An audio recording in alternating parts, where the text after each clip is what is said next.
Extraordinary Nobodies was filmed in front of a live studio audience.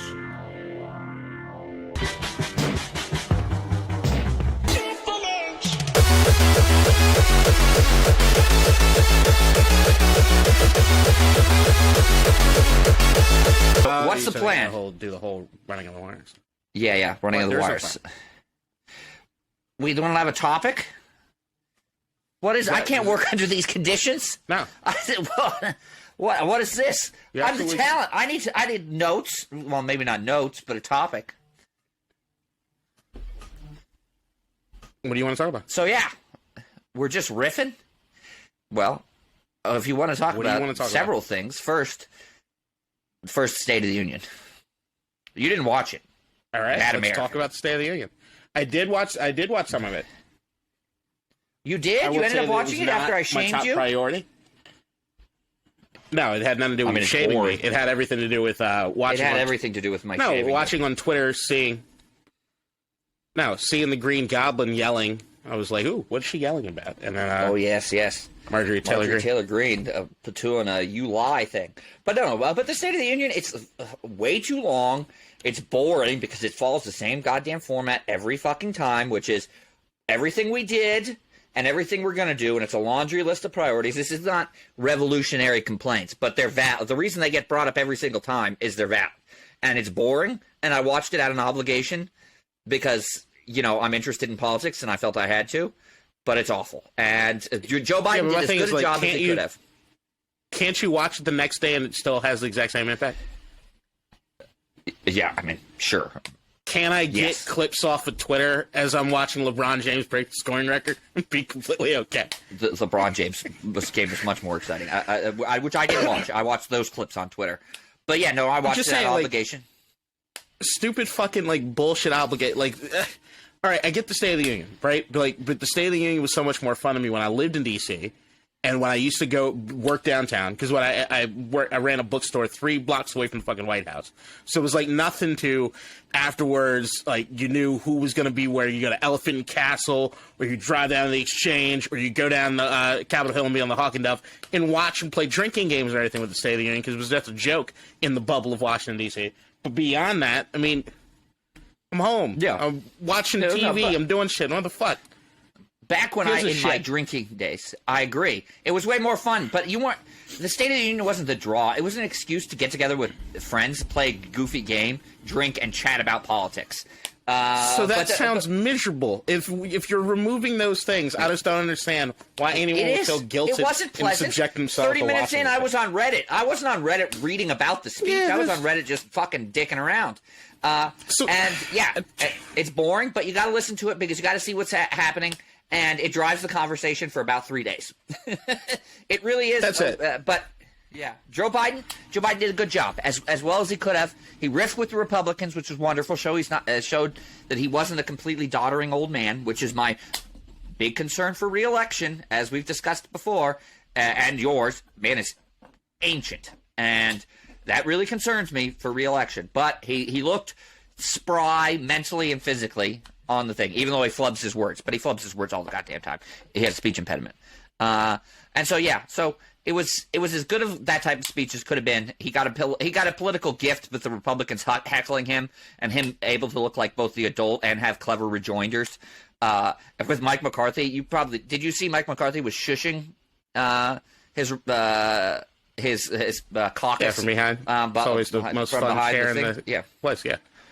It sucks. Speaking of the House, is absolutely the most fun. It's the most fun thing to look at during only really if they're opposite parties. But yes, it is. Yeah, it is the most fun when they're opposite parties because obviously the vice president's always the same party as the president. But yeah, so State of the Union, good speech, good. He lists a laundry list of priorities that are never going to get passed, but they were all campaign priorities, right? Things he can campaign on, even though they know it's not a snowball's chance in hell. Old man says shit we already know. Everybody reacts in stupid fucking ways. The most interesting story to come out of the State of the Union, outside of, what did I already know? I knew that Joe Biden, I used to be less critical of Joe Biden in the election run-up than you were as far as, where his mental state or anything was, as you kind of alluded to. But now the longer that it's been and the more they keep him away from the fucking press is the more you realize the motherfucker's entirely too old to be doing this shit. Let me get this straight. I love good old Uncle Joe. I think he's been a very impactful president. Done a lot of I'm fucking not good. disagreeing. He's too goddamn old to be running for re-election. There we go. That's That's the end all be all. It reaffirmed everything I already knew. And he didn't go up there and say anything brand new as far as any new initiatives or anything. I didn't already know that was in the fucking works. So, okay, I didn't learn anything there. I didn't learn how crazy the fucking Republicans are and how rude they are as far as yelling and booing and shit. You already didn't know that. Man. The only thing that I learned coming out of State of the Union at all was that Mitt Romney had enough balls to basically bitch slap George Santos. Did you hear his response to being like, I've held people all my entire life tell me to shut up and get to the back of the room. I'm like, motherfucker, they're not doing it because you're gay or Hispanic. They're doing it because you're a con man and a serial liar. Like, yes, if you are a serial liar and a con man under multiple federal and state investigations, you sit in the fucking back of the room. If you show up at all. I mean, he should resign, but he's not going to because he's shameless. I love George Santos. Because he's so great. Man. He's an unabashed fucking liar. He's a piece of shit. Like, he's the amount of, like, seeing Trump and then Santos got a back-to-back to me is just, that's the American political system. It's great. It really does bring shamelessness. I mean, it shows you the effect of the Trump era where you are not going to be forced out of office by your own colleagues, even if you have lied about every single thing you have ever done, and you're likely a fraudster. You've likely committed crimes. He may very well go to jail. Just 1 second. Do you have any other tabs or anything open on your computer? No, just one. They're all closed? Okay. All right, I'm getting a little bit of a delay, but I don't know what's going to happen as far as on the recording because it's supposed to kind of do things to fix it up. Yeah, but I'm not getting a lag, but I mean the computer's ancient, so that's the internet's not great. Computer's ancient, but it's a lot more. Yeah, it's the internet. The internet. Yes. It's the fact that you're getting 11 megabytes per second. If I'm lucky. It's pretty fucking terrible. Well, let me put it. So recently, in the last week and a half, so in the last week, since we last did this podcast, I started playing Cyberpunk 2027 because I have the old Xbox, right? And so it took a long time for that thing to be playable on the old Xbox. And I had to update it. It took 6 hours for it to download the 37 gigabyte update. 6 hours. You have 2002 internet. 6 hours. I figured I'd just be able to say, I'm going to pop it in and play it. No, 6 hours. I literally left it on while I was sleeping, so it would be done overnight. That's how I did it. Yeah. But that's the thing. I've gotten higher internet speeds on planes instead of your fucking place. I've gotten higher internet speeds just on the streets of D.C. on whatever free Wi-Fi bullshit they get. Yeah. I just don't understand how you can live in such an affluent neighborhood and have such internet that's fucking so terrible. Like, even right now, I'm looking at a blank screen because the recording will continue smoothly. I am too. It says recording smoothly, live video return when their internet improves. You're fucking dumb. Like, it doesn't say mine. It says yours. It could be your dog's internet. It's not. We know that's not the case. So, like, pull the curtain back for people that don't know. I date Brendan's sister, and me and her FaceTime from time to time when she's there at the house. And if she goes out back to smoke a cigarette on the deck, the brick wall is enough to destroy any internet signals coming from inside the fucking house. So now the rule is before she contacts me, she has to turn off her fucking Wi-Fi in order to make anything fucking work. And what are you snapping? What are you doing? What are you doing? What I'm noise just playing are you with my case for my headphones. Stop fucking playing with the goddamn case. You can pick it up on the goddamn microphone. It's terrible. No, you don't have to fiddle, you goddamn autistic son of a bitch. I do have to fiddle. I have to fiddle. Well, you find something quiet. I don't have a fidget spinner. You piece of shit. So I get one, asshole. Like, I don't understand. You're not no. Stop with the fucking noise on the mic. Stop. You have to stop that. I've stopped it. There's not. This is it all in your mind, Kadeen. There's nothing happening. Look. I don't know what you're talking about. There was noise. Now there's no noise any longer. It's all in your head. You're going insane. You're going insane. Now, ladies and gentlemen in the audience, I'm already that is a good example of gaslighting.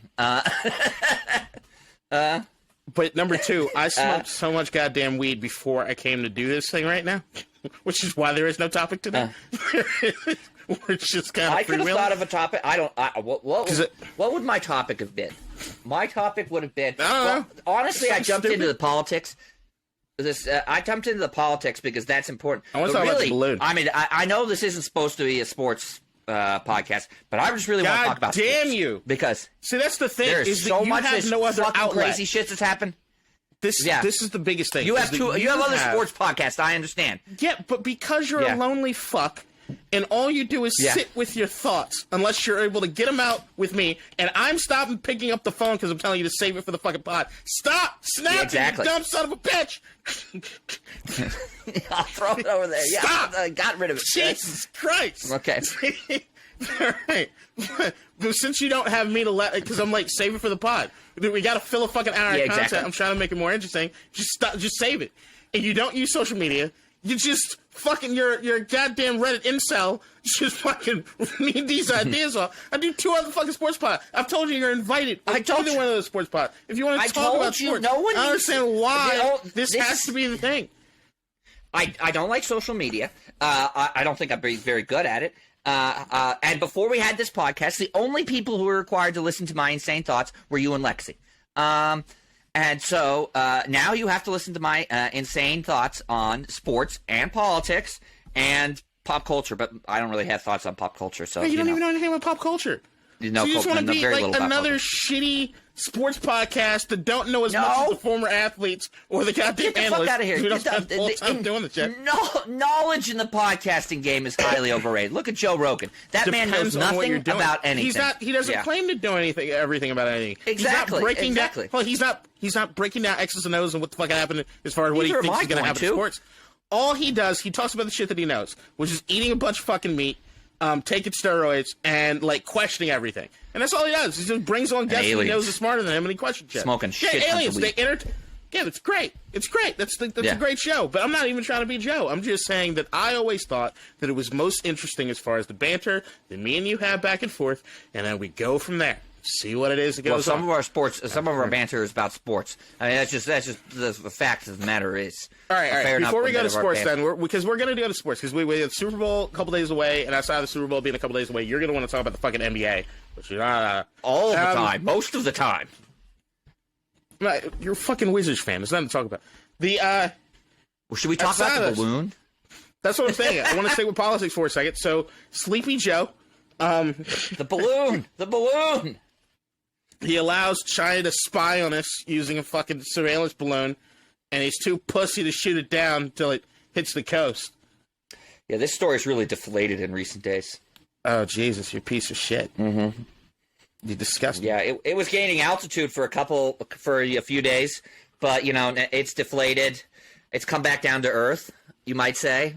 And so, I don't know much there's really other to say other than, it's sleeping with the fishes now. The last one was a stretch. I mean, the parts of it are at the bottom of the ocean. You got to. This story is so stupid. You have to make dumb double entendres about it because it's so dumb. It's so dumb. Look, the Chinese sent a spy balloon. It floated over the United States. It probably gave them absolutely no information. We spied on the balloon as it was flying over. Once it was safe to do so because the thing was fucking enormous and could have killed people if it fell on dry land and hit somebody or a building, we shot it down with an F-22, which was the F-22, the fucking biggest government boondoggle ever. I'm changing my mind a little bit on that because Russia's gone crazy. But it was F-22's first aerial kill. They're awesome. Have you seen them fly in person? Yeah. Fucking dope. They're very cool planes. I thought they were completely unnecessary, but, now with Russia and China going a little bit ham, we may need an air superiority jet like that. But, I mean, it does kind of suck that its first ever kill wasn't like an enemy fighter plane or anything like that. It was a Chinese spy balloon without any defensive. without any sort of defensive capability whatsoever. War is so entirely different now, and it's usually poorer brown people that are receiving our military stuff. Except for the next one that'll be used is the Ukrainians we're giving weapons to now, but we'll talk about it later. Yeah, they're not. Well, actually, that's not true. Remember, Russia is importing the poor brown people from ethnic minorities within Russia to fight their wars because they're fucking racist scumbags as well as just straight up evil imperialists. So yeah. Putin. So some of our weapons are being used, which is awful. But we can talk about. No, I'm saying more about talking more about if we follow the train of logic or history that has occurred for the United States. It is it would be about 10 to 20 years before the Ukrainians are our enemy. That's a given, right? Oh yeah.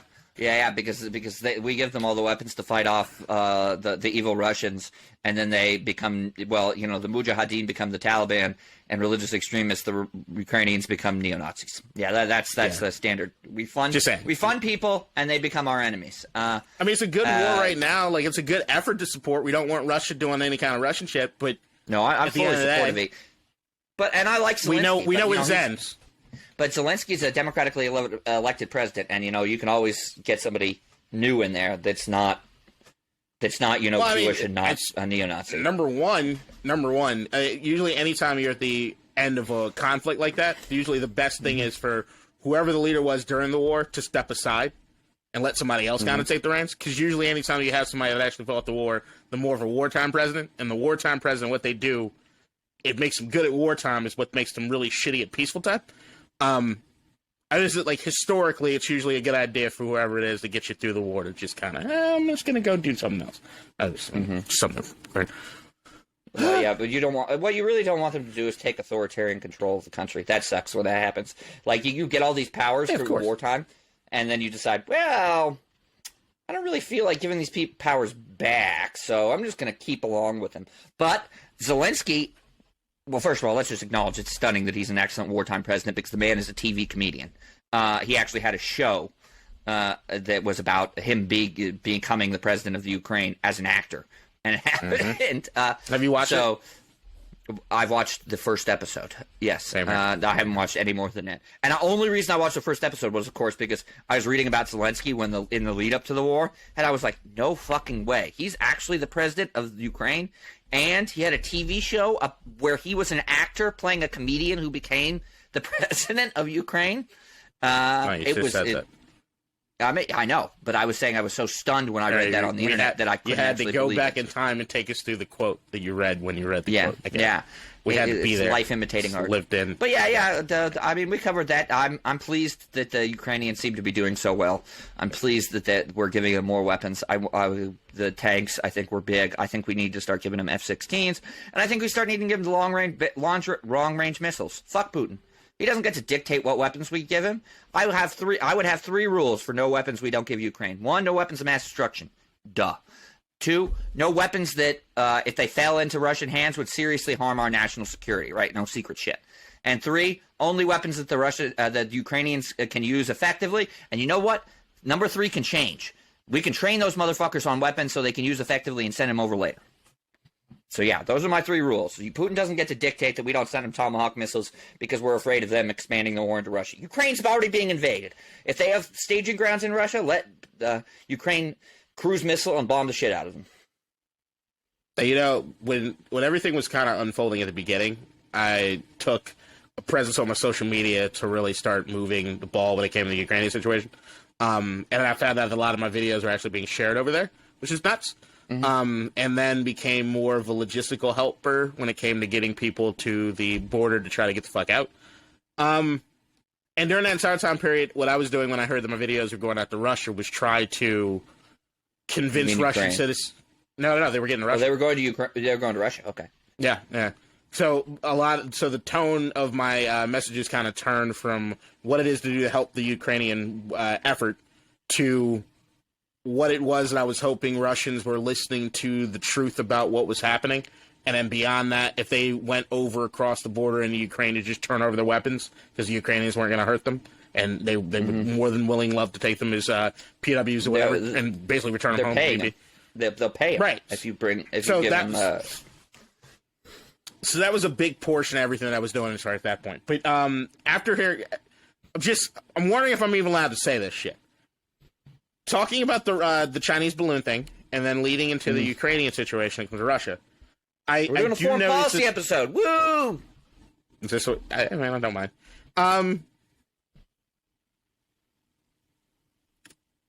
Are we allowed to be critical about the Ukraine situation and our involvement in our sending weapons without being considered like a Russian sympathizing piece of shit? Depends on what you mean. How are you critical of it? If you're saying we're giving them weapons and they're not being utilized effectively, or we're giving them weapons, yada yada yada, I think that's fair. If you're saying, hell, if you're even saying we're giving them weapons and it's too fucking expensive for the United States to continue doing that, I disagree with that. But that's legitimate. If you're saying we're just escalating the conflict because yada yada yada, then I say I give you the double fuck you, baby, because we're not escalating the conflict. But we're escalating the conflict because Ukraine would be forced to surrender sooner if we don't. No, fuck that. Yeah, because that's the only option. Okay. It's we give them fewer weapons, so they accept a shittier peace deal. So, what if I'm critical when I'm afraid of the fact that I know that almost every time we fund people with weapons, they end up being our enemies? Yes, and that's the weapons legitimate and the technology systems are pretty huge that we're giving them. They're pretty fucking legit as far as wrecking shit over there. And then number two, I do think the entire situation is kind of our fault. From NATO expansion back in the 90s and early 2000s? I mean, sure. I can't blame Russia to some degree. I'm not going to say it's our fault. Right? We contributed to it, but Russia made the call to invade. Yeah. But did we expect anything different? Did anyone expect anything different? Russia not to invade. Yes, I did. I didn't think Russia was going to invade Ukraine. Yeah. Not granted, I believe the intelligence when in the late 2021 and early 2022, Biden and the whole administration was like, they're going to invade. Then I believed them. Largely because, first of all, I trusted the messenger, Biden and Blinken. And second, they actually released the evidence. They weren't just saying this is our conclusion. They were like, look at the fucking picture. No, I get that, but that was I'm saying the idea before that part, right? Yeah. That the idea that hearing that a country as important to Russia as Ukraine was flirting with NATO wouldn't cause a giant response. It would, of course, but Ukraine was never going to get allowed into NATO. Ukraine has a much better chance of joining NATO now than it did before. No, I agree with that. I think from that part of it, absolutely. But the entire conversations and everything that were leading up to it, where they were talking about what it is they want to do in NATO, and you had Zelensky even talking about what he was always trying to walk that line, right? It was about NATO, yes, but it was more the initial lead up. He wanted to join NATO, absolutely, but he didn't have much chance of that. But what was the impetus, even though so first of all, Putin lied about the NATO thing. That was not a realistic possibility. However, Putin did want control of Ukraine, so he needed an excuse. And what Ukraine was doing, indisputably, was drawing closer to Europe through essentially setting up a pathway to join the European Union. Right. And that's bad because the European Union, I'm not sure if it's ever been invoked, but the European Union, as part of it, does have a mutual defense pact. Right. Which, in essence, joining the European Union means you join NATO. It's come on. Not quite as much because you're not under the nuclear umbrella. But I got it by proxy. But in huge, but a huge way it is, and that's threatening. But I understand why Ukraine wants to. Ukraine, I don't think, was wanting to join the EU mainly for protection. They wanted to join because of all the economic benefits of joining the European Union, right? There's so many economic benefits. There's that. And that's why they wanted to integrate their economy with the rest of Europe so they could, raise the standard of living for their people and dig themselves out of the Soviet corruption hole. And the EU is, quite frankly, it doesn't do a lot of things particularly well, but it does give you a lot of tools to fight corruption. And corruption, as we know, is a huge problem in Ukraine, former Soviet states generally, but Ukraine as well. And so, I understand why Putin would be pissed. But here's the fucking deal. The EU wasn't looking to Ukraine to put station EU battalions, mind you, those don't exist. There are no EU battalions, to launch an invasion of Russia. So get the fuck out of here, Putin. No, it's not about that. It's influence, right? It's the sphere of influence. If the moment that Mexico or Canada said we're joining an alliance with China and Russia is the moment the United States says, whoa, motherfucker. Yeah, but we ain't invading. Yeah. Nobody's. I mean, I wouldn't put it past this. Like, I've seen what it is they try to do. We might have a pretty closed border. Yeah. I'm just saying, I've seen what they try to do as far as Castro got when he got chummy with the Soviets. I'm just saying, overall. There would be immense amounts of fuckery. Fuckery, don't get me wrong. Yeah. But there wouldn't be an invasion. Like, we didn't even invade in the Bay of Pigs. We just gave the poor Cuban bastards shitty guns. The Bay of Pigs, I think, qualifies as an invasion. Americans I get it, but if you give everybody everything, you give them the boats to make it happen. the boats and the guns, the logistics, guy. And then here's shove them out. Here's the game plan. Here's everything you guys need. Go. We're right over there. The Bay of Pigs. I shouldn't laugh because obviously people died in that. The Bay of Pigs was perhaps the stupidest foreign policy decision. Not the worst, mind you, but the dumbest. Like, what did you think was going to happen if you send a couple thousand rich Cubans, because that's who fled, right? They were the rich people who fled from Cuba, with guns that they didn't really know how to use. Big takes on Cuba, baby. And sent them and floated them into fucking Havana, which I'm sure that's not where they landed. They landed at the Bay of Pigs. But you just float them over there. What's going to happen? They're going to die. They're going to lose. They're going to surrender very, very quickly. I mean, Castro didn't come to power peacefully. He had an army. Yeah. I mean, the fact good that old Castro. Eisenhower thought that was a good idea to get on the board, and then JFK thought it was a good idea to continue with and then launch, boggles my mind in retrospect. I will give Kennedy credit for allowing a lot of things right as far as saving us from the end of the world there in the Cuban Missile Crisis, but in every other capacity. Wonderful job. Every American president until Obama fucked up when it came to Cuba, and I'll never really know that. He made I agree. He made whatchamacallit, JFK made up for the Bay of Pigs by diffusing the Cuban Missile Crisis without nuclear war you give Bobby probably more credit than Jack on that one too. All right, so there's. I'm just saying, as far as the Russia ideal, look, invading a whole ass country is nuts, but the United States did it twice since we were in middle school, and then on that shit, and we're looking at like death tolls and everything else like that. Like, okay, and then I'm not gonna be one of those ass. I'm not some Che Guevara wearing hippie piece of shit. Well, now they wouldn't be hippie, but lunatic Antifa. Che Guevara? It's like it's not hippie. It was a militant. Yeah. Well, I'm just saying hipsters absolutely rock those clothes for a bit, but I'm not saying this. More Antifa types. I'm not them when it comes to equating or thinking the United States is exactly like Russia. I do think that Russia's done certain things that I'm like, but I am also somebody that believes the United States got to be held accountable for their bullshit, and I don't like the air of superiority or moral authority or moral greatness compared to some other places when it's kind of like I don't know. I'm just looking at this entire situation and saying that we've seen shit like this unfold time and time again. And Afghanistan, yeah. We've seen like this shit fuck up. We've seen shit like this fuck up time and time again. And it's what we do all the time. It's short term, here we go. Fund them, weapons, this, that, and the other. And then 10, 15 years down the road, you're like, oh. The thing was, we were right in both cases. The poor Mujahideen were getting invaded by the evil Soviets, right? Yes. Right. Their country was being taken over. But that goes the big thing, right? If America and Russia could calm the fuck down. Yeah. If American and Russian relations could calm the fuck down, all this proxy shit wouldn't mean anything. We wouldn't have to do any of this stuff. Yeah, but that's so. You got to remember, the United States has now tried 3 times to reset relations with Russia. One, when George W. Bush came in and said, "I looked into his soul and saw he was a good man."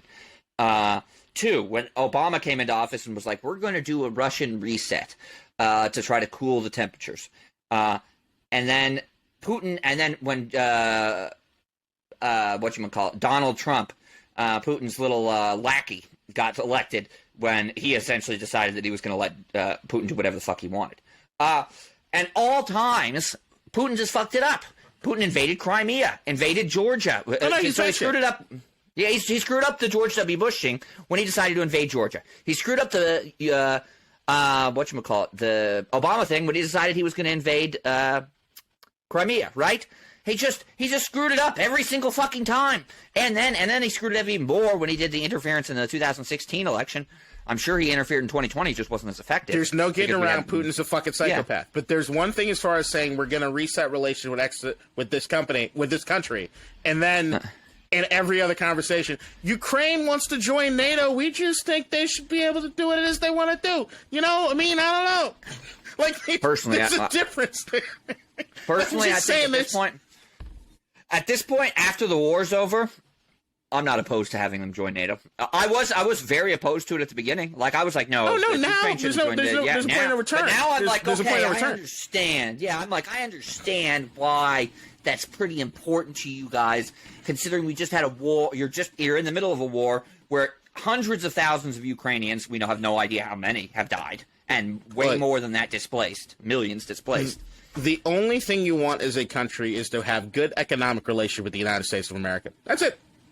Yeah, that's pretty much it. Coming in here. That's all you want. You want to be under the umbrella of... Keep them Benjamins flowing. You want to be under the umbrella of knowing that, and then you feel safe and warm, and this and that. Which is the same thing, like the China balloon thing. Because that's the other part, is that we've had this war basically with Russia that never fucking ended, just being fought through proxy wars since fucking World War II. And then beyond that, you have what I'm seeing is starting to ratchet up, which is the rhetoric against China in the last 10 to 15 years. And then knowing where Taiwan sits. Well, especially fairly recently, just because of the microchip situation. The microchip situation, which is huge, and I still don't think it's getting anywhere near the coverage that people talk about. They like most motherfuckers will just want to talk about Trump being tough on China, and then whatever from that, but they're not quite understanding what it is that meant as far as what the toughest thing that we've done on China in recent years is Joe Biden banning the export of superconductors and microchips to China. He escalated it 10 times. Right. Yeah, it's huge. They can't like produce shit. Yeah, they can't produce high-tech electronics, including weapons, but a lot of other like consumer electronics that they need that shit for. And that's a huge escalation. Obviously, the Chinese are going to be pissed about that. And the Chinese are also pissed because of the language that we also put in there, which Taiwan says that they're going to follow, which is that Taiwan's not allowed to do business with China anymore, which is, that's the next thing. That's the next domino. Because China has I forgot about that. Taiwan has an immense superconductor industry themselves over there. We just told them you're either with us or you're with them. And then Taiwan said, they're going to choose us. Yeah. But if you're Taiwan, you can't do that. Like, you have to play both sides of this. But you see, so this was a fuck up by China, because obviously they're trying to reset relations because their economy is going into a downturn. Is it going to be a recession? Who knows? But it's certainly not the, up rise that it's been. It might be, plateauing, whatever. And so they're really trying to do a charm offensive to get back in everyone's good graces after years of being like saber rattling about with the Philippine Sea and the South China Sea and and Taiwan and all that nonsense. And then they have this goddamn fucking balloon, which I think all military and intelligence analysts would say really wasn't necessary. Floating over the United States, not something that they can easily plausibly deny or because it's visible from the naked eye. You don't even need binoculars to watch the Chinese balloon float overhead. Fucking satellite-looking thing on the bottom was the size of 3 school buses. Yeah, you can just look at it. And that makes them look really, really bad.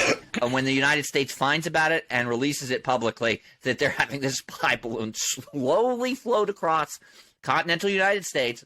And then, of course, the spy balloon's not without risk, right? It's not a low orbit satellite, which it takes decades for the thing to decay and fall into the atmosphere. If this thing malfunctions, you have 3 school buses worth of steel falling into a flight path, a house, a hospital. So, yes, very stupid on the Chinese part. Not good for their charm offensive. Blinken did cancel his visit, which I think is appropriate. Great powers spy on each other. It's going to happen. We're going to spy on China. They're going to spy on us. China's just got to have a better sense of timing and probably a little bit better methods. Stop with the balloons, boys. Get fucking they have satellites. Just use the satellites. Yeah. So very, very stupid. Very, very stupid. My thing though, my hot take though, which is the coldest take ever. It was just this will be gone from the news. This will be gone from the news in a week and a half, and Blinken's visit will be rescheduled for a couple months after that, and we'll be back on the road. No shit. I mean, that's everything in the news cycle that is. Yeah, that's why I said it was really the coldest take in the world. Yeah, it's not really all right, an important thing. Let's get your sports shit out of the way. Yes. Okay. So we can talk about the Super Bowl later. The NBA been popping the fuck off. I love the NBA. It's so much fun. Even when my Wizards drive me fucking insane, the whole rest of the league it's like crack. You can't stay away from it. So first, Kyrie, my man, is on the Dallas Mavericks for Dorian Finney-Smith and Spencer Dinwiddie, and first that conveys sometime before the start of the next millennium. Fucking play. Yeah. What? Play draft picks in the NBA. They don't fucking mean shit. It's play. I mean, they barely mean something next season. They don't mean anything. What is it? 6 years in the future? Yeah. I do wish the NFL allowed us more access to trade future draft picks, though. We should bring that back. The NFL. I want to trade draft picks 7 years in advance. Yeah, I mean, you've already told me why they don't do that. It's so an owner doesn't just go fucking nutso and then sell the team and leave the next owner fucked. It happened in the 80s. It did? Yeah. Yeah. So, Kyrie going to Dallas. I don't see how this works out well. I think this is a catastrophe in the waiting. I think Kyrie is a known team destroyer. I think they've lost their best defensive player in Dorian Finney-Smith on a bad defensive team. And they lost their backup point guard, who, I know you told me earlier, who cares about Spencer Dinwiddie? He's a very quality backup point guard. I think this may make them better this season, but I don't think it makes them a title contender. And his contract's up at the end of the season, and I don't think he sticks around. I think he goes to LA. So I think this is a half season of a rental for a player who frequently is disgruntled and causes problem, who's going to be gone. And once he's gone, you're left without that draft pick, which, again, doesn't matter because they don't have any draft picks leading up to then either. And you're without your backup point guard and Spencer Dinwiddie and your best defensive player and a very solid 3-and-D wing in Dorian Finney-Smith. I think, as we've discussed, this is the path to losing Luka. This is 2-3 years down the road. The Dallas are in the first or second round elimination every single season because Luka's good enough. He can win you a playoff series, and he's going to always get you in the playoffs. And at some point when he's 25 or 6, he says, boys, I've had enough. You failed to build a team around me. My usage rate is insane. I'm missing 20 games a season because I'm playing way too goddamn much. I am asking for a trade. So I think Dallas has fucked this up. I think Dallas is going to lose Luka because of this. I don't think they're going to win a championship. And I think it's all tears and misery for everyone except the Nets, who I think have done an amazing job. Any thoughts? Jesus, you really sit in front of the mirror with your black T-shirt pretending you're Ryan Russillo, so you just get all that out of it. All right, so no, yeah, okay. You said something as far as this is the pathway for them losing Luka, and while I get that to a certain degree, I think you did hear that from me. They were already on a path to losing Luka. Ringer. They were already on a path to losing Luka. So, like, the entire point of it is that, like, if you look at Dallas overall, since Mark Cuban has been there, they have barely ever been able to actually put together a coherent team, other than maybe 1 or 2 years. Beyond that, you had a situation where Dirk Nowitzki, like in 2011, just somehow dragged the carcass of that fucking team across the finish line. They should have won in 08 when they had a much better team, and they didn't, and they won in 11 when they. But there were so many times when you had that Dallas team that should have been better than what it is, that they trotted out there on the court, and they never really found Dirk, that true second guy. They had Nash for a little bit, but like to truly get him the stars that he needed to really win more championships. They should have been fine with Steve Nash and Dirk Nowitzki, but they didn't. They got rid of Steve Nash. Not during that era. So beyond that, when was Jason Kidd? So it went from Steve Nash to Jason Kidd, right? Or was there a gap? I think there's a gap. Was it the other way? Was it Jason Kidd to Steve Nash? Hang on, I'm looking it up. Was Nash on that 2011 team? I'm going to pull up your fucking phone. Look it up. But beyond that, the entire point is that Luka right now is not going to sit there waiting for something that probably is not going to fucking happen. Dallas is always in the news as far as being like one of the best organizations you could possibly have to bring anybody in. Oh, look at our facilities. Look at this. Mark Cuban's a cool guy. And yet they can't attract anybody to fucking show up. I don't understand it. I mean, it's a tax-free fucking state. So, like, if you look at Luka overall, they've been this team that's just fucking in a hamster wheel. Just not fucking doing anything. And then how long are you going to fucking do that? You're going to end up like Damian Lillard at fucking Portland? Absolutely not. Luka's entirely too talented for that shit. So I don't see any scenario in which, unless they bring somebody and it fucking works, they're going to do it. So I look at the Kyrie situation, I'm saying, I would never want to get into a business relationship with somebody who's so unreliable, business-wise. I love Kyrie. Yes. I think Kyrie's got a good heart. I think he makes a lot of dumb decisions. He reminds me like that cousin that goes off to college and thinks he knows everything that comes back and only half knows things. He's just not there. But thinks he knows it all. So, like, I understand the move from all fucking points and all fucking sides. Kyrie didn't want to be in Brooklyn anymore. They had the conversation. They did the contract. It's essentially Dallas had to make a Hail Mary because they were gonna lose the game anyway. So you might as well go down fucking swinging. Especially after you fucked up last offseason with letting Jalen Brunson walk. And then fucked up with the KP trade because they have. And they haven't landed them. So that's a legitimate thought. They need to find a second star for Luka, or he's leaving. And look, man, if and they have very few avenues. I get the defense stuff, but they got some guys that are coming off of injury that are decent defensively. And then beyond that, if you have a situation where Kyrie and Luka can get it together on offense, that's a scary fucking bet. That's a scary duo. Kyrie, I'm not going to criticize Kyrie's on the court play. When that man plays, he's amazing this year. He's amazing. He's incredible. He's a highlight reel. He's one of the best 15 players on the planet. In Brooklyn this year, he has stepped up tremendously. Not a great defender, but he makes up for it because his offense is so overwhelming. Just saying, I don't think it's crazy. Do I think it's going to work out? No. But I don't think it's a crazy move for Dallas to make, right? Like, they had to do something. They had to light a fucking spark. They did something. I don't think it works out either. You may have convinced me it's slightly less crazy. But let's move on to the next thing. We're going to save the Durant for last. So let's go on to the Lakers. I like to think of this as rearranging fucking deck chairs on the Titanic. I mean, do you see any... Look, don't get me wrong. D'Angelo Russell's Malik Beasley, and who's the other guy that plays defense and rebounds? Is it named Vanderbilt? I don't know. Yeah, Vanderbilt. Whatever. Apparently he's a good defender and rebounder, but can't score at all, which I only know because of this trade. Nonetheless, have they gotten better? Are they a better team getting rid of Russell Westbrook and getting those three players? The Lakers. LA? Yes. Marginally. They're not contenders because they made this trade. Does this push them into the play-in? Maybe grab that 6th seed? Potentially. Possibly. They ain't going anywhere though in the playoffs. I mean, it just doesn't make sense to me. Like if you're gonna make a move, you got to make a move for a difference maker. Like D'Angelo Russell, Malik Beasley, and Vanderbilt. But what are you gonna do? What are you gonna do when you got Russell Westbrook as your trade bait? What? Oh, you let him finish off his contract. You get that big. Got something. What? But you got something. Yes, but the problem is what they gave up is the pick, right? So what I was saying is what I would have done is this offseason. I would have. I don't mean shit right now. I agree. But the reason I said you shouldn't have done this is because this offseason they would have had 3 picks they could convey. They only have 2 right now.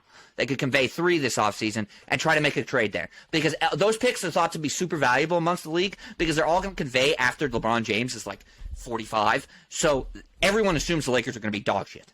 So those picks are thought to be very valuable around the league. So, yes, I'm not saying hold on to those picks. Fuck that. You trade them in the offseason, though, and see if you can get a star. Because I don't think this moves the needle. I don't think you're getting a star for those picks. But then beyond even those things, right? Russell, like, you even see, like, you were watching the State of the Union the entire way through. I was watching fucking LeBron trying to get the scoring title. And there are a few things that I noticed watching that game.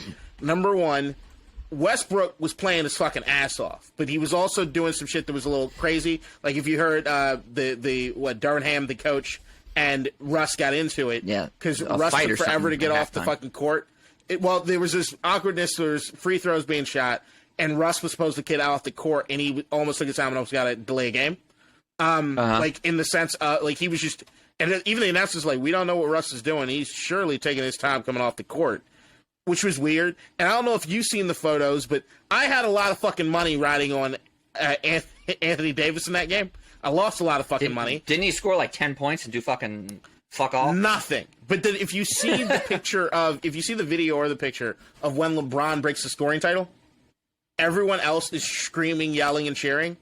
AD is sitting pissed off on the bench, not giving two shits about whatever it was. Dude. Now, maybe it's because he wanted to win the game and not suck LeBron off the entire fucking time. But That's even reasonable. the exchange that LeBron had, that like he turned back to AD and was like, I just want to let you know I love you. I love you. And he's like, I know. He Han Solo'd him? He Han Solo'd him. And it was like, it was so weird. Then they had to know that LeBron was mic'd up during that entire game, and they went to him a few times. But the fact that I haven't seen a full-fledged video of everything that he caught when he was mic'd up makes me think this shit went down. And that team is a lot worse off than maybe we thought they were, just from a personality standpoint. And if that's the case, then you get Russ the fuck out of here. Because you know what? You got LeBron. He's there breaking fucking scoring titles, which still means something. It was cool to see. And packs the arena, for sure. Right. So, like, you have that thing happening. And look, LeBron doesn't want to be unhappy in his final year. So even if he's losing, if he's got a smile on his face, he's happy. He's got Hollywood there. He's got it. He's the production company's doing big things. Yeah. But no, AD, I feel bad for that man. Because AD, after a slow start to the season, before he got injured, was playing fucking like a goddamn lunatic, scoring, rebounding, playing some of the best defense of his career. I've never seen anybody like that so disinterested in the game. And then since he came back from injury, granted, it was a month-long injury or something, so it wasn't nothing. He's just not been good. Before that game, he had two back-to-back 30-plus games. So I guess that's true. Yeah, I don't understand. There was something up with that game. I've never seen a player look more disinterested in playing the game. I just feel bad for AD because he's just gotten fucked with injuries over and over again. You got to change your fucking meal plan or something, son. But beyond that, like I look at the Lakers and I'm saying, all right, you trade Russ. You didn't want Russ anymore. I get it. You get some guys back. D'Angelo Russell's somebody that probably should have never left in the first place. Should have always been out there in LA working with those guys. I understand that one too. The big winner in all I of understand. that, I just think it's dumb. There's a big winner in it. Minnesota got rid of D'Angelo Russell. Boom. And got Conley, which is a much better fit for them. Minnesota getting rid of D'Angelo Russell is huge. They are getting to the point where the trade for Rudy Gobert is trash. He's not been very good. I'm afraid, like the Anthony Edwards thing needs to be the top. They need to make sure that they are building a legitimate team and not just adding D'Angelo needed to get the fuck out of there because you're right. Because D'Angelo was stifling Ant's development. Yeah. So he's gone. That was necessary. They got Conley, who fits in perfectly with that team. Because Conley ain't going to demand the ball at all. Right. I agree. But I think the Jazz and were the big winner. Pat Beverly's on his way out. On his way back. Huh? What? What do you mean? Pat Beverly's on his way back to Minnesota, apparently. Now? Yeah, the trade that was passed. What are you talking about? Traded. No, he got traded. I missed it this afternoon. Oh. Yeah, I see. He traded. That's right. Mo Bamba.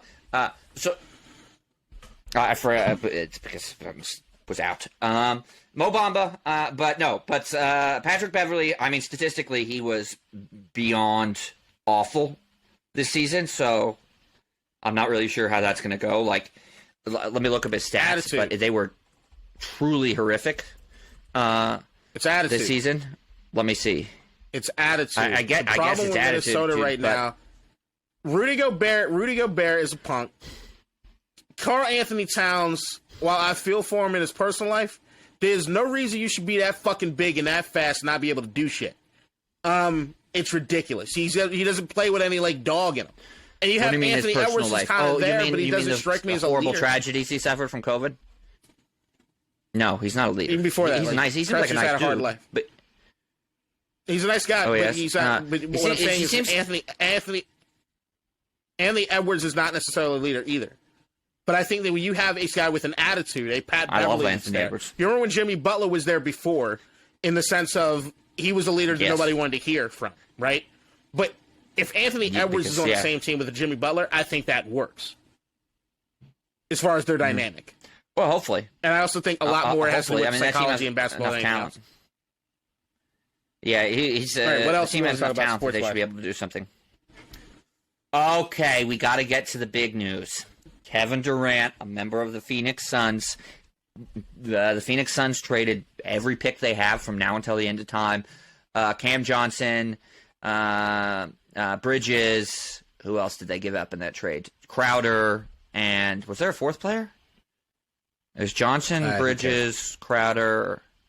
Nonetheless, they gave up essentially all their 3-and-D wings. Nonetheless, it doesn't fucking matter. If I'm the Suns, I do this 100 times out of 100 times. You get Kevin Durant. He's amazing. When he plays, he's one of the top 5 best players on the planet. He's been amazing so far this season. He instantly vaults you from middle of the pack contending for the 6th seed or the play-in in the West to a title contender. From the betting websites, the Suns became the betting favorites overnight. I mean, not overnight, over the course of, literally it was overnight because the trade happened overnight. And it's huge for them. Sure, they're going to have some troubles defensively because they traded away their defensive players, but their offense is going to be fucking bonkers. They've got a good big man who is excellent at the pick and roll, which is really all you need with that. You've got 3 very good outside shooters and 3 guys who can create for themselves, even though Chris Paul's getting worse at it because he's ancient. But with Devin Booker and KD. So I think this is huge for them. I think this is a great trade. New owner had to come in and make a splash. I also think this is great for the Nets. They got a bunch of chips. They have every 3-and-D player in the NBA on their roster right now. Even sending Jay Crowder over to where did he end up, at the Bucks? Right, he went to the Bucks. And they set themselves up for a rebuild, and they're not going to be awful. They'll be around a 500 team, I think, simply because they have so many quality NBA players, even that they don't have any stars. And it doesn't matter if they don't tank because they don't own any of their own draft picks. All the draft picks they have are from trades. But I have to say, this is the biggest failure of a super team we've ever seen in the NBA. The KD, Kyrie, and then Harden super team was an abject failure in every fucking way imaginable. I mean, think about it. The 3 of them played 16 games together. The Nets mortgaged all their future to get those guys. They put themselves in the luxury tax to get those guys. They hired the coaches those guys wanted. And I blame the failure of that team partly on injuries, because that's clearly what derailed them 2 seasons ago, right? When they got eliminated by the Bucks with the Durant shoe size, half size too big. But I also blame it on Kyrie. Kyrie is the reason, because he refused to get the fucking vaccine, that Harden said, I'm out. And then Kyrie blew up the team this year with the trade request. So, but the Nets don't get any sympathy for me, because it's not like they didn't know this about Kyrie when they signed him. They knew he was somebody who was, if he was unhappy, wasn't going to be worth the trouble. He did that in Cleveland. He did that in Boston. And you were just banking on it working out for you. That's another problem I have with Dallas. It hadn't worked out for any of those teams. He is going to get unhappy about something or other. His interest in basketball is going to wane, and he's going to leave you worse off than when you were, without any hardware to show for it. The only place he hasn't was Cleveland, when he had LeBron James, and he was much younger and hadn't grown into his full navel-gazing self yet. So Nets, you fucked up badly with this super team bullshit. You got out of it reasonably well. I'm surprised, but you got fucking no hardware whatsoever. You got 1 playoff win. I feel bad for all 10 of your fans, but the organization, you brought this on yourself. I'm impressed you dug out of the hole so quickly. I'll start by saying I fucking hate this episode, and I hate how much sports we're doing. Look, the Suns have I thought the Suns' era was over, and I think I'm still right about that. Them getting KD is great, but it still does not vault them, in my opinion, the championship form. I still don't think they have that. You're wrong. They could not win, but they're a championship contender. 100%. Shut the fuck up. Ayton is still too goddamn soft as far as a big man. What happened was that Giannis Antetokounmpo broke him, and he's never been the same. He did. He's never been the same. He did snatch his soul. He's never been the same. And what they've also done by making the KD thing happen is they have no depth. So, if I'm looking at a Phoenix team that needs to go into the playoffs against a lot of other West teams that are younger, a lot of other West teams that have depth, I'm looking as far as the 7-game series for you. Anyone to think that KD, after he comes back from this injury, is going to be 100% healthy the rest of the season? I've got a bridge in Brooklyn to sell you. And then outside of that shit, like, what makes you think that Chris Paul is all of a sudden going to... Huh? I have a bridge in Brooklyn? To sell you? Are you fucking... yeah, but a bridge to sell you, but that's it's a bridge in Alaska. A bridge in Brooklyn? What are you talking about? So I have a bridge to sell you. I have a bridge in Brooklyn to sell you. As if I could sell you the Brooklyn Bridge. It's a lie. You dipshit. How about you Google that? I thought you were making a reference to the bridge to nowhere, which is when... Why would I fucking tell you about the bridge to nowhere? No, how do you listen to context what the fuck it is I'm saying? And listen to that part of it. And stop trying to interrupt me every 30 fucking segments the new way to say that, the new expression, which I've never heard... There's no new way to say that, you dumb shit. Yes, there is. I've got some subprime mortgages to sell you. It's two different... What? I've got subprime... No, I got some subprime mortgages. Get the fuck out of here. Shut up, you goddamn... That shows you have some IQ. Oh, no. All it shows is that you listen to a lot of fucking NPR. Yeah, and outside you listen to a bunch of fucking NPR. What you do think is you're being edgy by listening to guys that... what's the fuck? Pod Save America? No one has ever thought that NPR is edgy. No, I didn't say. I said Pod Save America is edgy. I think you think Pod Save America. No, it's not edgy. Fucking with your stupid hat and shit, just over here, just fucking waxing those out. The hat is edgy. You're trying to be. I'm saying you're trying to be. You're failing. I don't think anything about me is edgy. You're trying to be. Now, how about you shut the fuck up while I let you get through your entire goddamn soliloquy about your goddamn sports shit, which half your goddamn takes are already takes you stolen from me already, goddamn ready. Because when you call me on the phone, it's about, what is the thing you think about this one? Oh, that's a good idea. I like that one. And I'm still letting you go first. I'm letting you talk about sports. Why? Because I'm trying to be nice. I'm high. You're fucking with my high. Talking about this dumb shit. So let me fucking get my point out, dipshit. The point is, the Phoenix Suns still...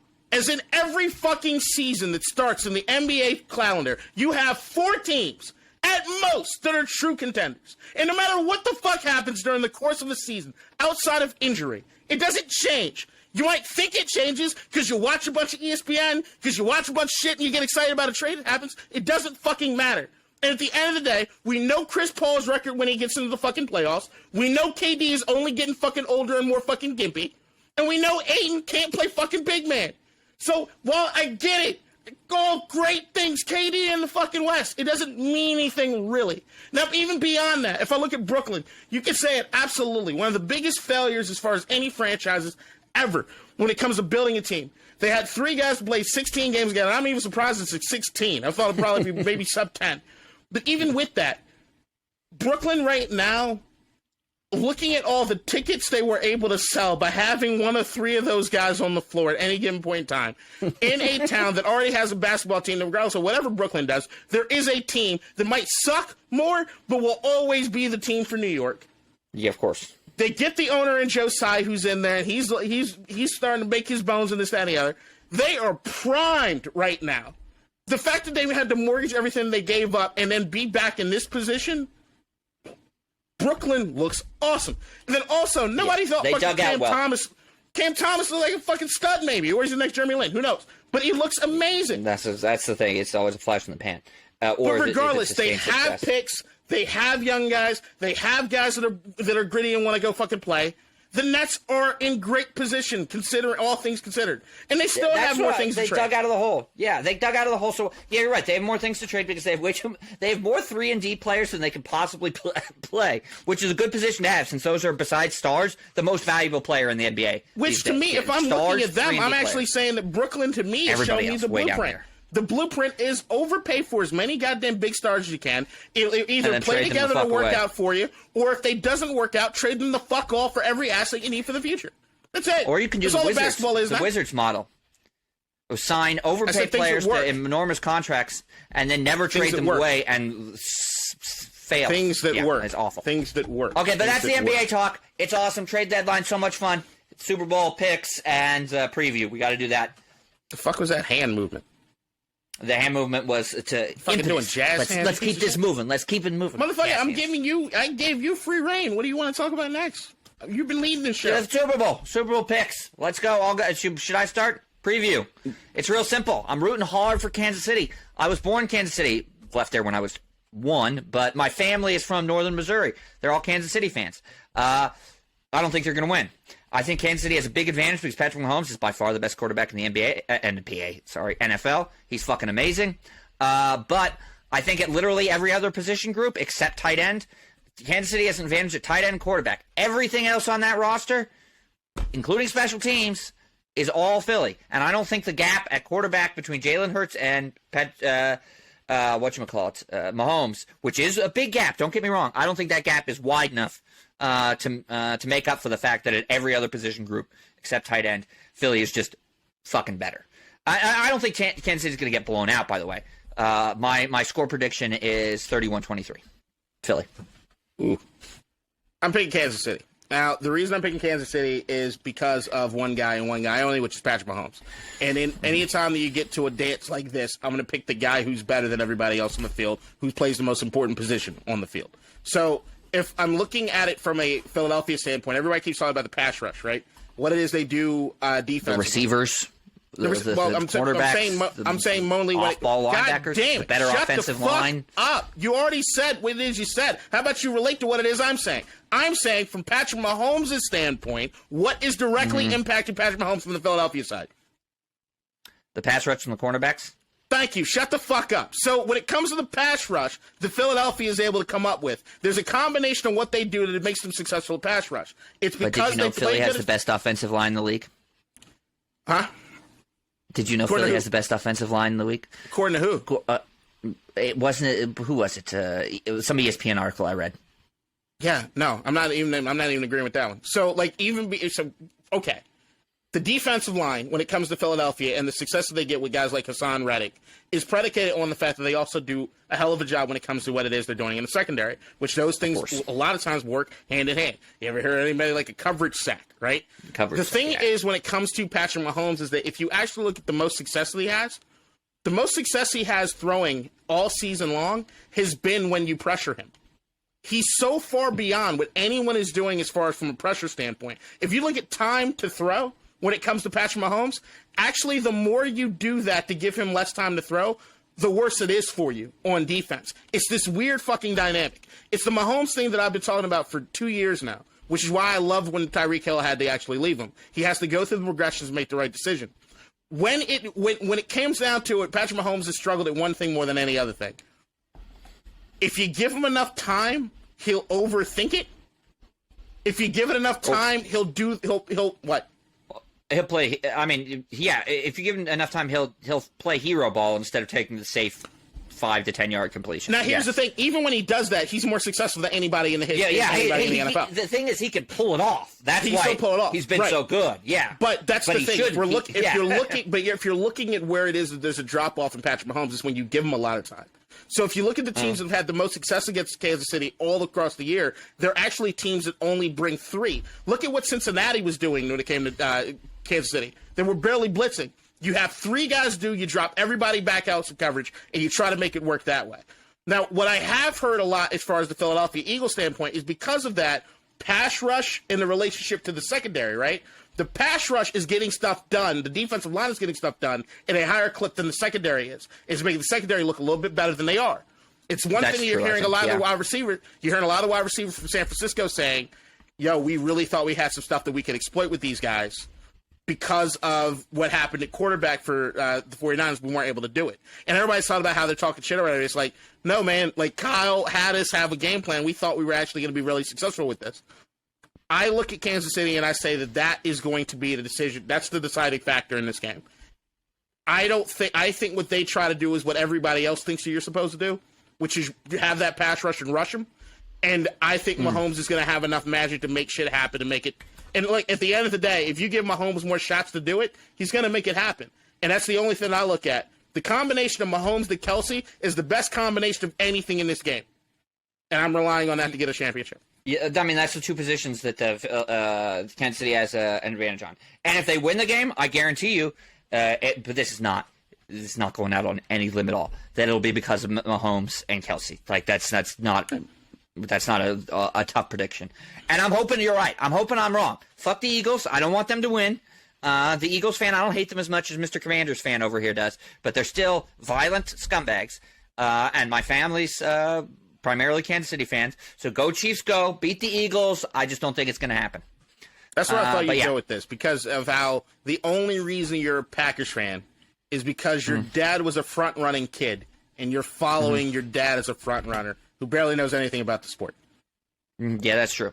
I mean, he just bought me a Brett Favre jersey when I was a kid, and then my fate was Just sealed. a shameful generational harm. Brett Favre. Like, Yeah, that's the generational wound. My dad. Have you heard of front runner? Guess some. So my dad. The three teams on the three I know major I've sports heard. How about you tell tell the audience? Yeah. So My excited dad to get it out. he grew up in the 60s. He was born in the 50s, but became a sports fan in the very late 50s, early 60s. He was a Yankees fan, a Packers fan, and a Boston Celtics fan. When it comes to sport, I love your father, but when it comes to sport, Shameful. it's shitty. And that's the thing. And the thing is, your ass. Straight shame. While you should go to therapy and realize that there's certain generational harms that continue down it, you need to stop it. You're aware of how shitty it is. You should stop I've gotten rid of Boston. I've gotten rid of, but not the Yankees. I still root for in the American League, but I'm a Nationals fan when I pay attention to baseball. Hold on, you said you root for Boston? What? No, I'm a Yankees fan in the American League, and I'm a Nationals fan first overall. You said something about Boston. He got rid. I was saying I got rid of Boston. I ditched the Celtics. That's right, I hate the Celtics. They're either my first or second least favorite team in the NBA. The Lakers compete with them for that. And I haven't ditched the Yankees completely. Why? Because they're still my American League team. But I root for the who? Why'd you ditch them? Why did I ditch the Celtics? Because I was never really a Celtics fan to begin with. He did. My dad didn't care about basketball when I was growing up, so it was irrelevant. Your dad barely cares about football. Yeah, but he did care about football when I was growing up, much more than basketball. So when I was growing up, I was a Jordan fan, so I rooted for the Bulls. And then when I got into middle school, I was a Wizards fan just because it was a local team. Nationals, when they moved in, I became a bigger Nationals fan than Yankees fan. And I just can't really say that I'm a fan, though, because I'm not really a baseball fan. So it's not like, I used to be a huge one when I was growing up, but I can I say I ditched the Yankees? No, not really, because I still root for them if they're in the playoffs, but I just don't pay much attention to baseball. So I love playoff baseball, but I mean, so let's say we're making progress. I'm just so glad. Okay, so as long as you're admitting that making progress would mean realizing that being a cheesehead makes you a piece of shit. Yeah, no. I'm an owner of the team. I get that, but anybody could be. Yes, but it's the one team in which the only team that I'm okay but I'm saying in American sports. You're okay with buying your way to fandom. Like if you're not a Green Bay Packers fan and you're like PFT commenter over here and you buy a stock of Green Bay Packers, you have supported the organization enough because you're essentially making a donation that you can't deduct from your taxes that you've earned the right to root for the Packers because you helped pay for that new stadium, that new AV but system. I'm saying I could buy it to be a part owner and say that this team still sucks ass, and I'm not a fan of them. I'm just an owner. Yeah, you don't have to be a fan, but I'm saying it's the one team where I think legitimately buying yourself, you can buy yourself to fandom because you are straight up just supporting the team with nothing in return. What you're trying to do is support, and what I'm saying was you're trying to support a bad life decision by giving money to it to make yourself feel better about your bad life. What are you talking about? It was such an amazing life decision. Do you understand? No. The life decision would be being a Packers fan in the first place. Yes. It's being a turncoat piece of shit. It doesn't matter. It's being a turncoat from piece being of shit. the Commanders. It's not. First of all, it's where I you didn't born? have to wear racist slurs on my body. Where are you born?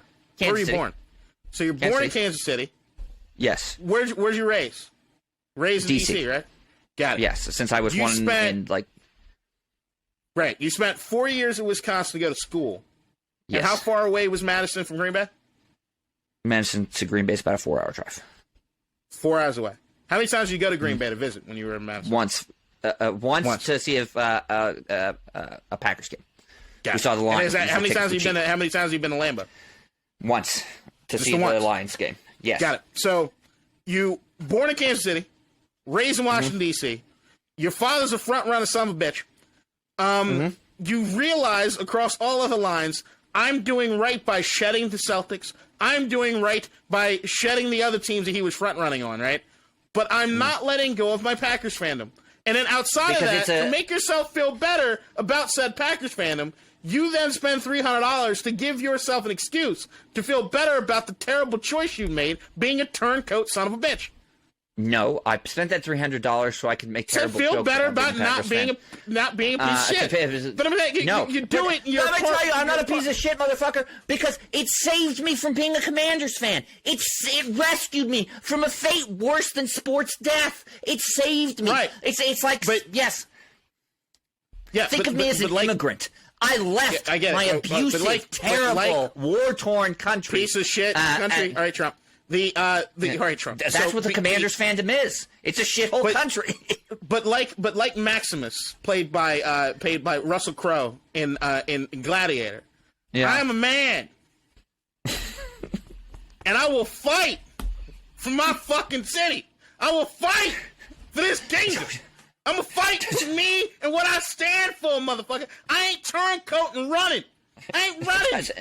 I ain't fucking running. I ain't running to the arms of welfare queen Brett Favre. I ain't running to the arms of anti-vaxxer fucking Aaron Rodgers. I ain't selling my soul. I'm here.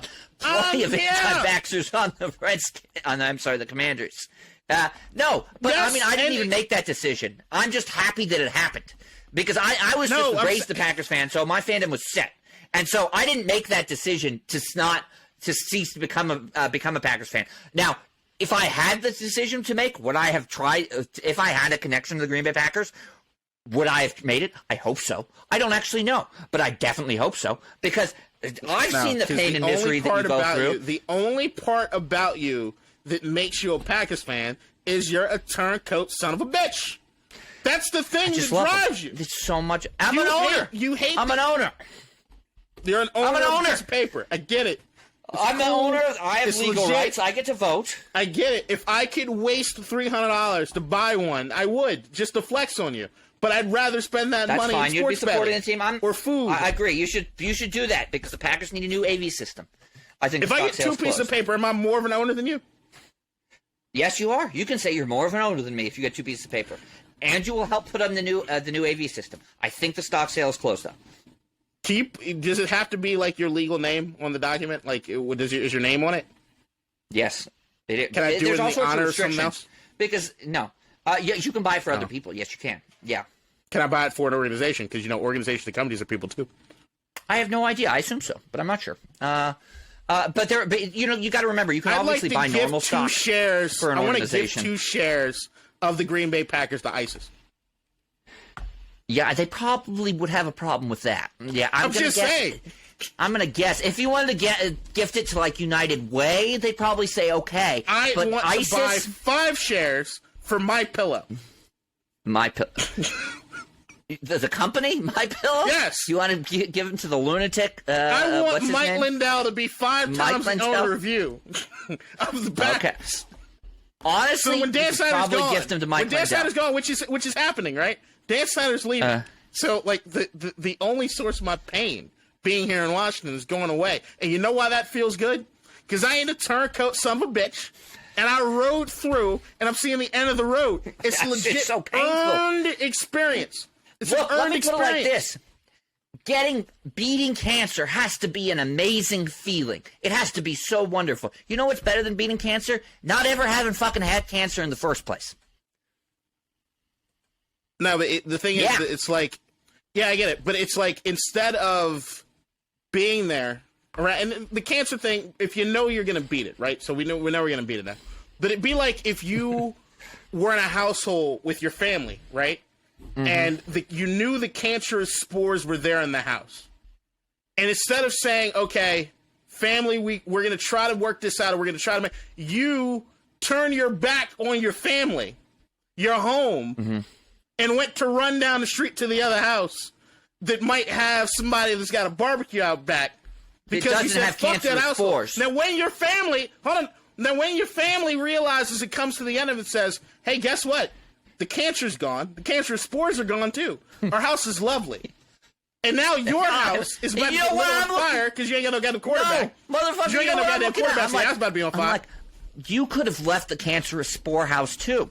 And I did, and I lived in a wonderful house and didn't have cancer, But and now didn't suffer I have pain the character and misery. building. But I now have the character building of knowing what it is to overcome And the something. physical and not emotional being, scars. Yeah. Got it. But here's what I know. That's life. I ain't no turncoat pussy bitch that ran away from the life experiences. I stood tall, I stood here, and it paid off for me, and I get to now know what it's like and what it's experienced to get through You're it. living in a home with cancerous spores with a big fat fucking swastika on the front door for years. You're the racist cancer spore house. You chose to live in the racist cancer spore house. I think it's weird to call it. It's why when the owner's Jewish, it's weird to do that. I'm not going there. Yeah, but I'm using it. We're swastika. using cancer as a metaphor because I don't know of any symbol that I can use as a that's racist against Native Americans. I'm sure there is one. I just don't know of one. Your roots of your family tree in America are leading Kansas City. Did you not see them doing the tomahawk fucking chop every goddamn?